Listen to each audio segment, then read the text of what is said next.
Home school ചെയ്ത കുട്ടികൾക്ക് ഇന്ത്യയിൽ പരീക്ഷ എഴുതാനുള്ള പ്രൊവിഷൻ ഉണ്ട്. NIOS, national institute of open schooling എന്ന് പറയുന്നതിൽ പ്രൈവറ്റ് ആയിട്ട് രജിസ്റ്റർ ചെയ്ത് ആ സർട്ടിഫിക്കറ്റ് നീറ്റിനോ കീമിനോ എല്ലാത്തിനും വാലിഡ് ആണ്. പലപ്പോഴും പലർക്കും ഇതിനെക്കുറിച്ചൊരു ധാരണയില്ല, എന്താണ് ഹോം സ്കൂളിംഗ് എന്നുള്ളത്. അവർക്ക് കരിക്കുലംസ് നമുക്ക് ഓൺലൈനിൽ നിന്ന് എടുക്കാം.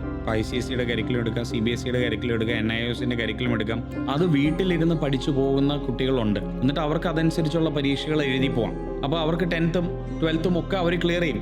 ഒരു പ്രശ്നമായിട്ട് വരുന്നത് എനിക്ക് തോന്നിയത്, ഇപ്പോൾ ഒരു സോഷ്യലൈസിങ് എന്ന് പറയുന്ന അതായത് അതേ ഏജിൽപ്പെട്ട മറ്റു കുട്ടികളുമായിട്ട് ഇന്ററാക്ട് ചെയ്യാനുള്ളൊരു സാധനം അവിടെ നഷ്ടപ്പെടുമല്ലേ. അതാണ് അതിൻ്റെ ഒരു ഡ്രോബാക്ക് എന്ന് പറയുന്നത്. ടു എ ലാർജ് എക്സ്റ്റെൻറ്റ് ഒരു സോഷ്യലൈസിങ് അവിടെ നടക്കുന്നില്ല. അപ്പം നമ്മൾ കുഞ്ഞുങ്ങൾക്ക് ജീവിതത്തിൽ വേണ്ട പല സ്കിൽസ് ഉണ്ട്. കാര്യം നമ്മളൊരു സൊസൈറ്റിയിലാണ് ജീവിക്കുന്നത്. ഈ സ്കൂളിൽ പോയിട്ടുള്ള എത്ര കുട്ടികൾക്ക് സോഷ്യൽ സ്കിൽസ് ഉണ്ട് എന്നുള്ളത് ചോദ്യം ആണ് അവിടെ. സ്കൂളിൽ പോകുന്ന ഒത്തിരി കുട്ടികൾക്ക് ഫേസ് ചെയ്യുന്ന മറ്റേ ബുള്ളിങ് അതുപോലെ ഒത്തിരി പ്രശ്നങ്ങൾ സൊസൈറ്റിയിൽ നിന്ന് ഉൾവലിഞ്ഞു പോകുന്നവരുണ്ട്.